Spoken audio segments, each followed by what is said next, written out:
Olá galera, eu sou o Nano e hoje a gente está aqui para falar da Sapphire Nitro RX 460 4GB OC. Vamos lá?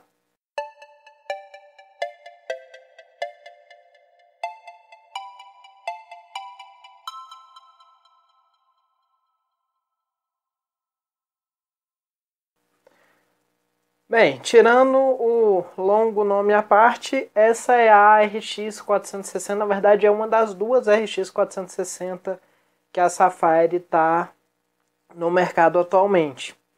E antes da gente começar a falar da placa em si, só vamos falar como é que vai ser esse vídeo. Se você quer ver benchmark, eu não vou fazer benchmark aqui.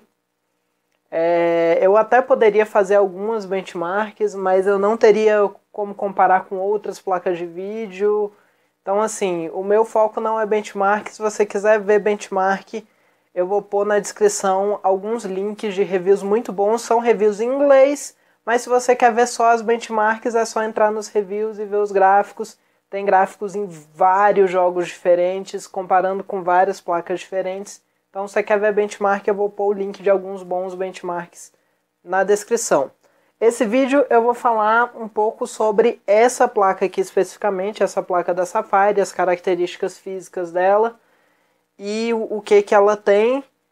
E semana que vem, provavelmente, eu já estou trabalhando num segundo vídeo no qual eu vou fazer benchmark dessa placa no Linux, mas aí o foco dela vai ser em Linux. Mas se você usa no Windows, continua aqui nesse vídeo, que nesse vídeo eu vou falar especificamente da placa, eu não vou falar nada de Linux ainda.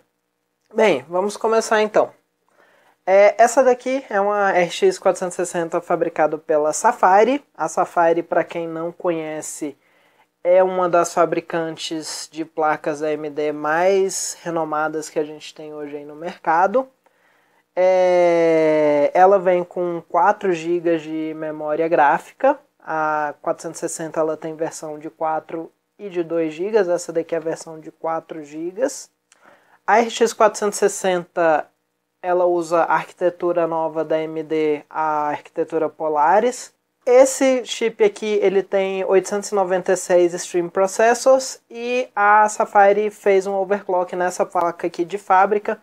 Ela vem com clock de 1175 MHz base e 1250 de boost já de fábrica. Ela vem com esse overclock, é por isso que tem o OC no nome desse overclock. Por ela ser da arquitetura mais recente da AMD, ela é compatível com todas as tecnologias atuais que você espera aí numa placa de vídeo da AMD. Ela é compatível com FreeSync, ela é compatível com DirectX 12, com Vulkan, ela é capaz de sair vídeo em 4K, ela é compatível com HDR, ela é capaz de fazer Crossfire. Fisicamente, ela tem 21,1 centímetros de comprimento, 12,3 de altura e 3,8 centímetros de espessura. Ela ocupa exatamente 2 slots, ela não passa, ela passa um pouquinho aqui do slot em pouco mais de 1 centímetro, mas é pouca coisa, eu não consigo imaginar um gabinete no qual ela não caiba. Além disso, ela tem 2 ventoinhas de 90 milímetros, que como todas as placas mais recentes só rodam quando a placa passa de uma certa temperatura. Então quando você está lá no desktop assistindo vídeos do YouTube, provavelmente essas ventoinhas não vão nem rodar.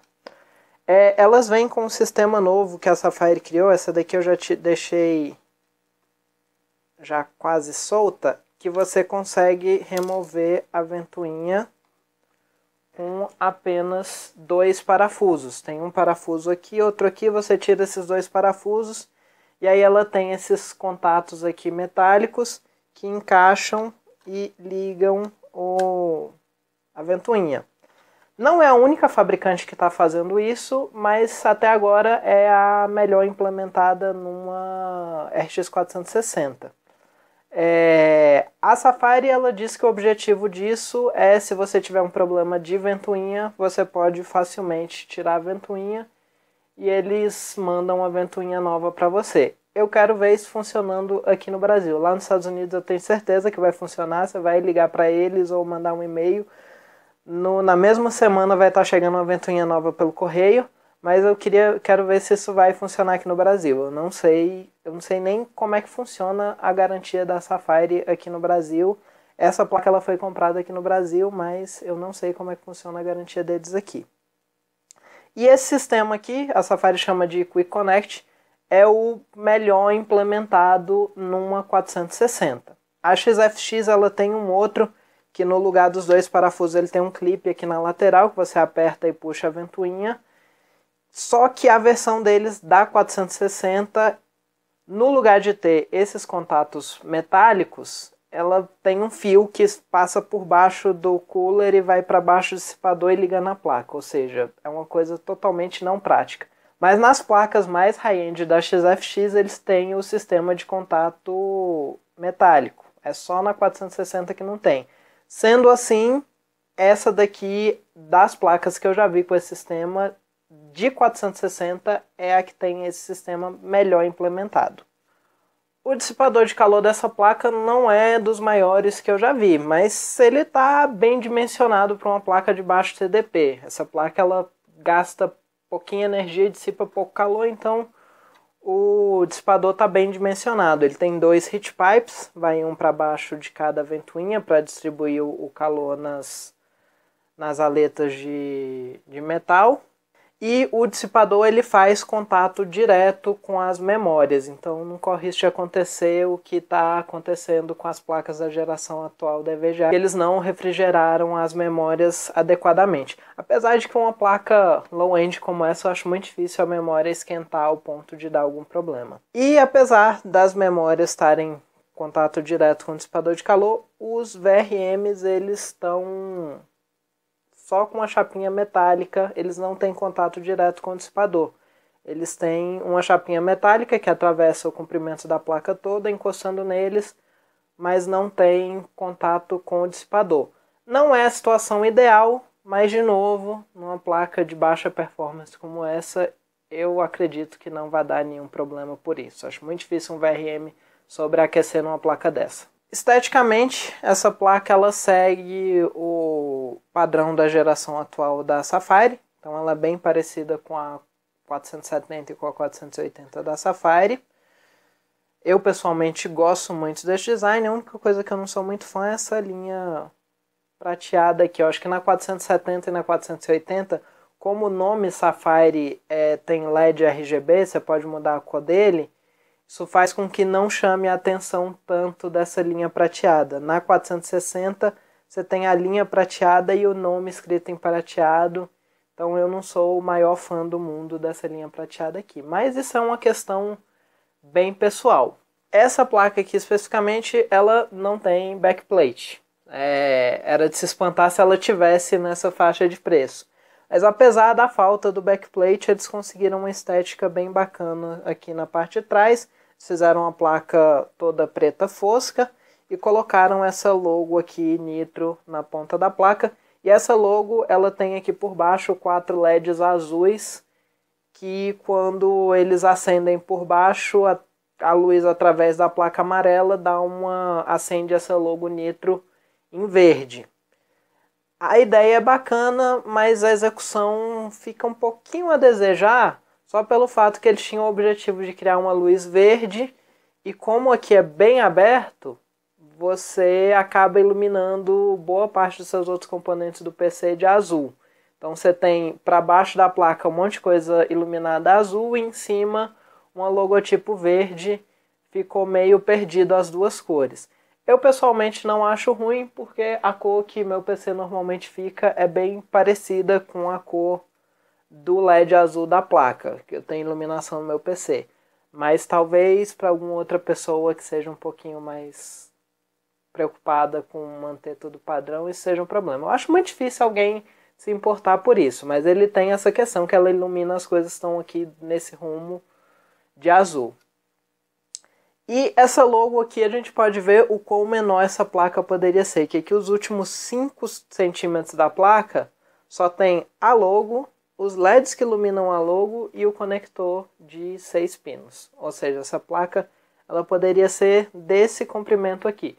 Mas isso é uma coisa bem comum as fabricantes pegarem as placas mais low-ends e fazer uma versão menor, que a Safari tem outra versão dessa placa que é menor com uma ventoinha só, e uma versão maior fisicamente só para ocupar espaço e dar a impressão de que é uma placa melhor.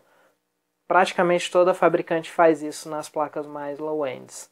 E por falar em conector de 6 pinos, a RX 460 por si só ela não precisaria exatamente desse conector de 6 pinos.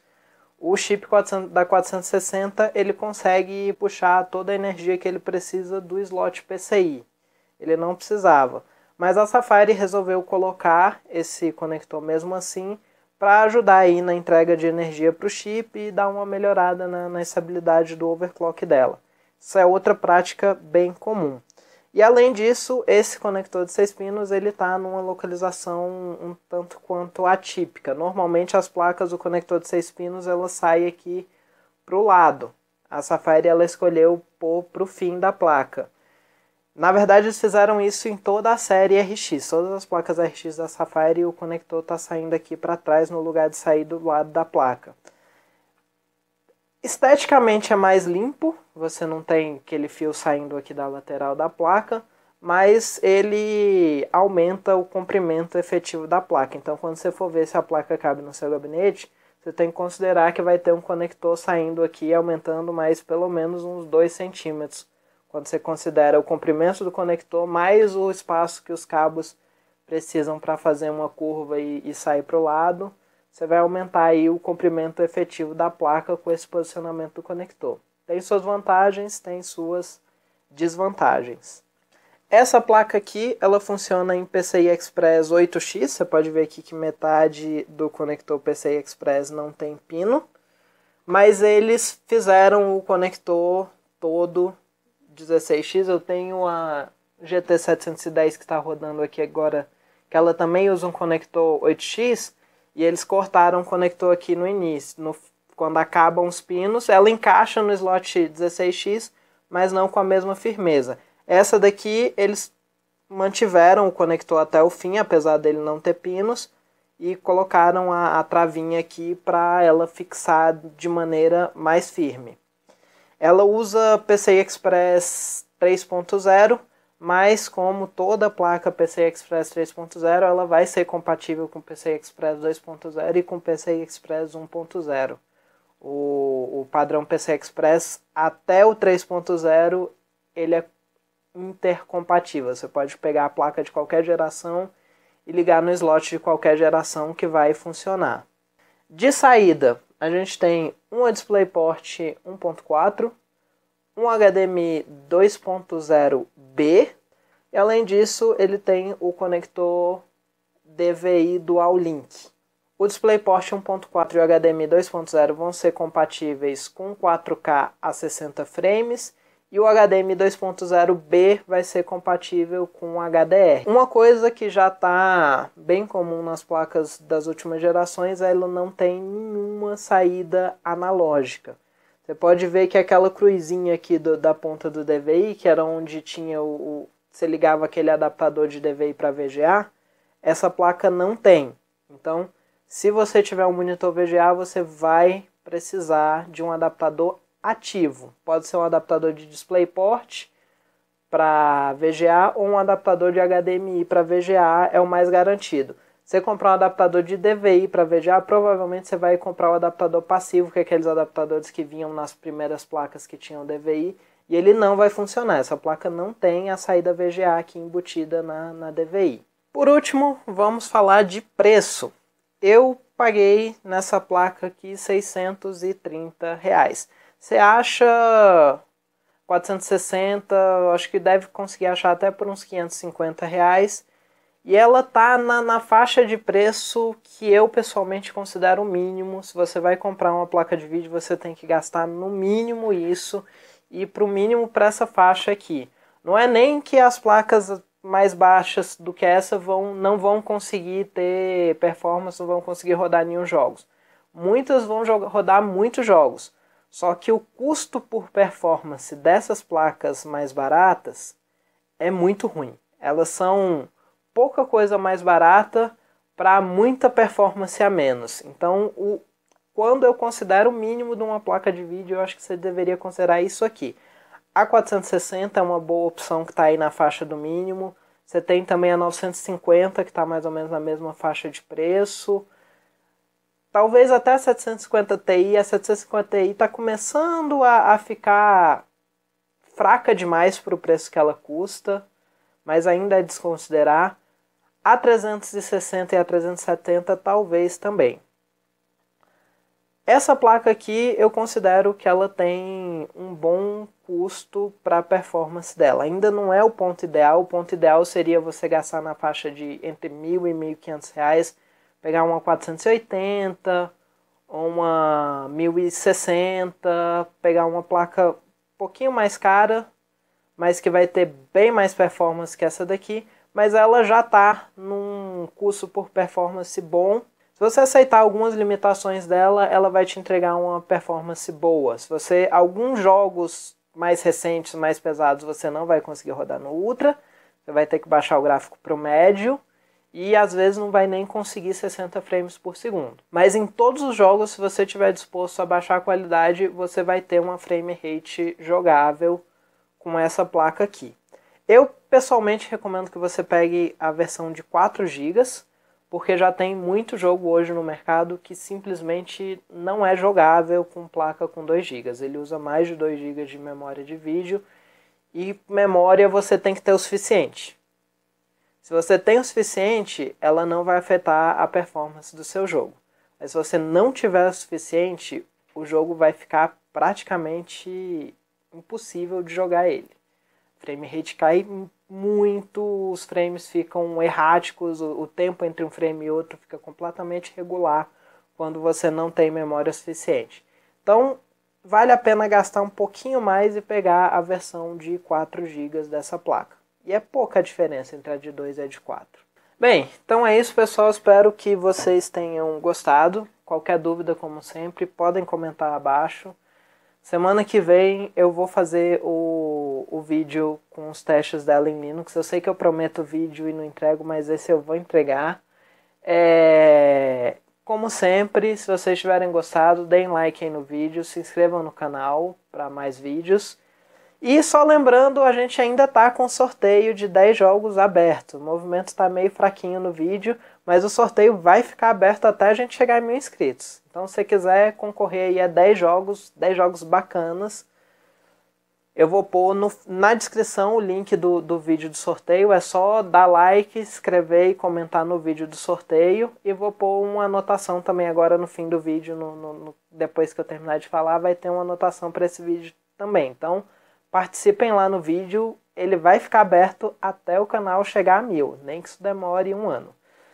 Então, pessoal, é isso. Obrigado e até a próxima.